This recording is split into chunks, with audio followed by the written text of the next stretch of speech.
I'm 61. You might think I became interested in end of life because I'm aging. But actually that isn't the case. I became interested. I faced end of life because of this person. She was my first wife. Her name was Joanne. She was an incredible person. I met her when I was 16. And between then and the time she died, when I was 42, we had nearly every sort of relationship two people can have except enemies. We were friends, we were lovers, we were married, we lived together, married without law, but still. We parented together, we were roommates. She was actually my roommate when I gave birth to my first child. And that might be slightly more common in the lesbian and gay, particularly. I don't know about bisexual and transgender communities, that the bonds we form are so precious that we sometimes keep them beyond the definition of the relationship. And that was true of us, but the last 6.5, 7 years of her life, we were committed partners. That was such a transformative experience for me, I can't capture it. She had multiple myeloma. It's a universal, at that point, I don't think this is true anymore, but it was universally fatal quickly. So when she was diagnosed, she was given 6 months to a year. She lived 8 years beyond that point. And that means that we were living next to death every moment of that 8 years. But we lived next to death differently from the start to the finish. I want to give you a sense of the start. Oh my God, I'll never live through this. I'm going to throw up. What will I do without her? What's wrong with me? Why is this happening? What's wrong with life? I was basically panicked for a couple of years. It was such a, regardless of whether we were together or not, I always pictured being old with her, which is quite an astounding thing to remember, but I did always picture that. We were very supportive of each other, regardless. And, you know, I had some experience with death. I couldn't be in my community at that time and not have had experience because AIDS was happening. My daughter's father's partner was HIV positive, and that was a very big thing when we found that out. The whole community was losing members of the community. And on the other end, I live near San Francisco, there was a pretty big divide between the gay men and the lesbians. We didn't have that much to do with each other, and that completely changed during the AIDS crisis. Suddenly we were one community. A lot of lesbians who are at the lowest risk for AIDS of anyone on the planet were offering care and support to people who were losing just person after person after person after person. And that's another thing I want you to know. If you deal with clients who lived through that, they may have lost their whole communities. And in San Francisco, that is resulting in, you'd think San Francisco would be a great place to be an old LGBT person, but actually it's not true. People are quite isolated. They were afraid to ever reform communities. There are a lot of people living alone and afraid to access services because even in San Francisco, they're not welcome. And so a lot of people are having the choice of either going back into the closet, which is hard if you've been out a lifetime. It reorders your thinking entirely, or get stigmatized in the environments where they're trying to get care. So that's a big problem, and that does go back to that period of time. So, as I said, Joanne and I were dealt with her illness for 8 years. She was sick for 10. She was not diagnosed for 2. And just a note on a subject I'm not speaking about today. She was not diagnosed because she was African American. They would not, she had back pain and they would not x-ray her because they thought she was malingering. And when they finally did x-ray her, she had a broken leg. So that's just another, I can't help but say that, even though it's not relevant to really what we're talking about today. So we had these 8 years, and we lived them in community. And that's another thing that I think is important to talk about today, that you know, people may come who didn't lose everybody and not reform with a greater sense of the importance of their community, because most of us depended on community. Joanne, for instance, none of her family members, they knew that she was sick and they knew she was a lesbian. None of them did aftercare for her when she was dying. And so, because they weren't comfortable with us and with her. And so it was our community that were our family. And this means if you have LGBT people come, those relationships may be very much more important to them than their siblings or their parents or any of the other people that are legally related to them. And the older the person is, the less likely they'll be to be married to their partner or spouse. So that paying a lot of attention to how that person talks about the people in their life, particularly if they're not saying that they're LGBT, is really vital. So she died in 1995. In 1997, I met the second great love of my life. I'm a little extra nervous today because she's here. She's usually not at my presentations. When Joanne was dying, our social worker, who at the time was sitting on the bed with us because she was now homebound, I turned to her and I said, if I ever am with anyone again, it has to be someone I can die with and who I would like to help die. And she said, whoa, that's a high standard. To which I said, that's the only standard. Because if I'm 42, if I can't do that, what am I doing with a person? And that was a very good rule of thumb. So Deb is that person. Not only that, but she could parent. The kids are, at that time, 3-year-old, like maybe a month into our relationship. Deb was at one end of the table, she was at the other, and she looked straight over at Deb and she said, are you going to die too? To which Deb said, I'll be here as long as you need me. She's 22 now. So I feel very twice blessed in my life to have had many other relationships before that, but 2 that were true marriages. We got married about a year later. That was 1998, so there was no marriage. But we got married, about 200 people came, and my dad, the minister, performed the ceremony. So that, to me, speaks to the incredible change, the number of different experiences you might encounter working with LGBT people. You know, if, let's say someone came out right now, that's a totally different experience than what I had, or many other people. I'm going to tell the story of marriage equality through our marriage. So this was our marriage of spirit. And it's the anniversary we celebrate. It's the moment we became married in our own eyes. In 2003, Canada legalized marriage, and we ran right up there and got married legally. It still was not recognized anywhere in the US. But it was very funny. We went in to get the license, and they said, we're so sorry, but we haven't changed the forms yet, and well, one of you has to be the husband. It's me.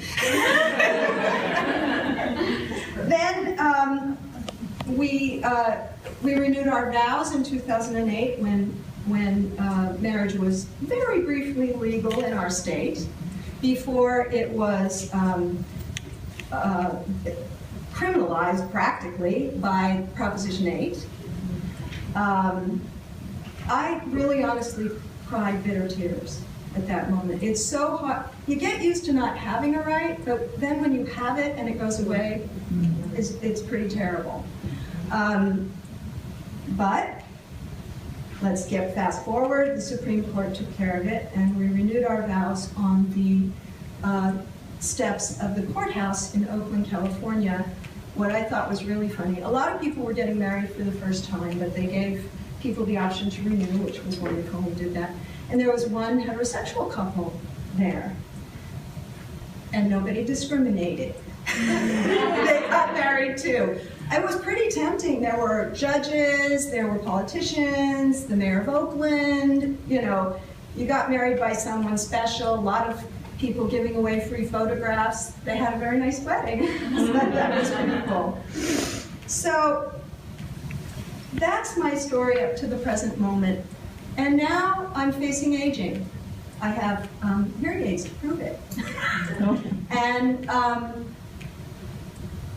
when I was preparing for this, I did a lot of looking around, and I had some really wrong assumptions.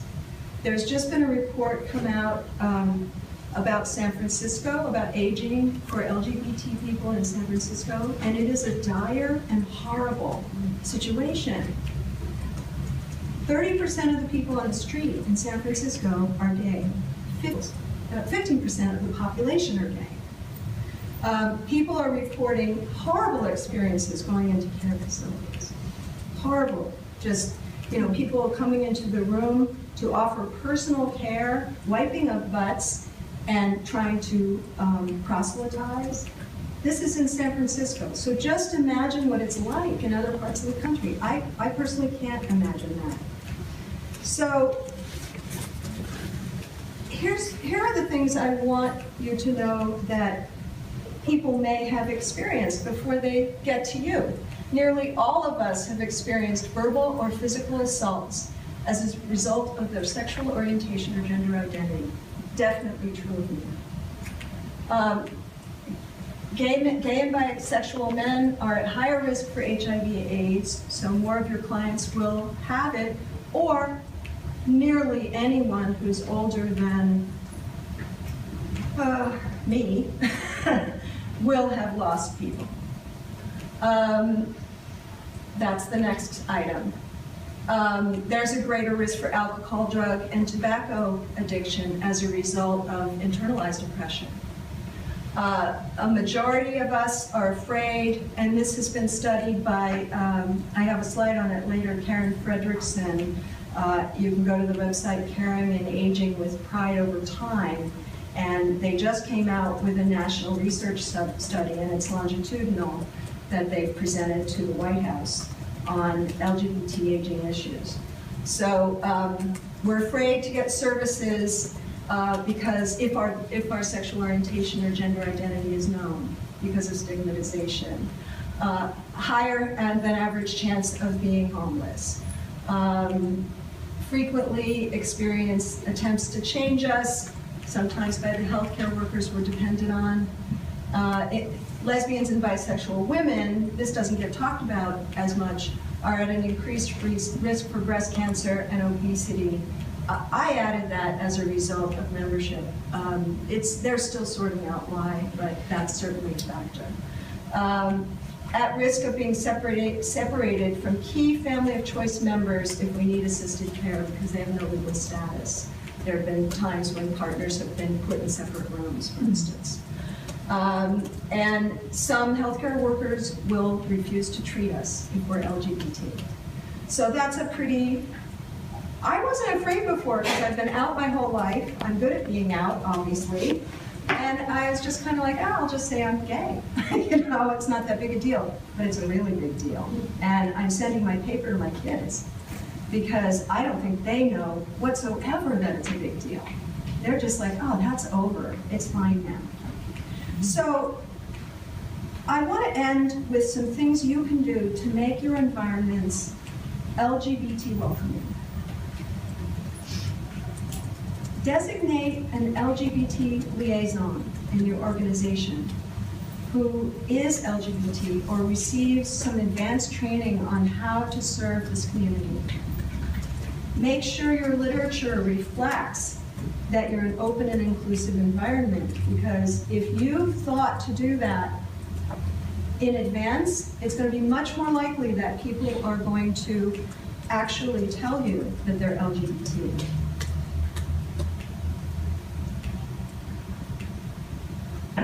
Develop questionnaires for potential clients that reflect diversity. Who do you consider family? Who's important in your life? Have you ever been mistreated because of the category you belong to? And of course, these would help with any person who comes in your environment, but they're just so much more important for LGBT people.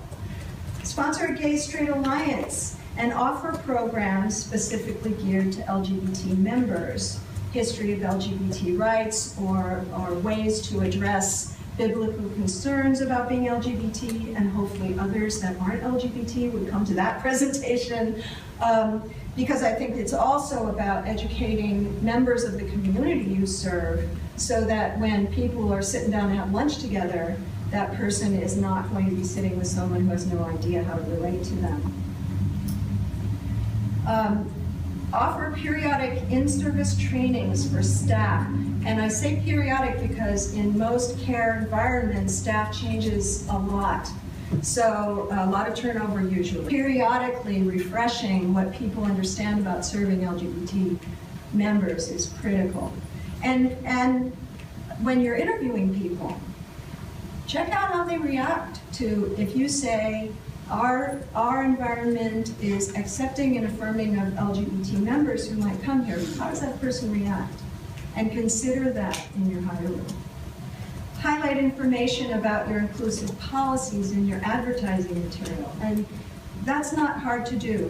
We watched that change in the schools our kids went to from, and we had to look for a school that would support us as a family to lots of schools have that in their literature. And include that information when you bring people into the organization, when you make presentations. Make sure people know that they will find a supportive, friendly place when they get there.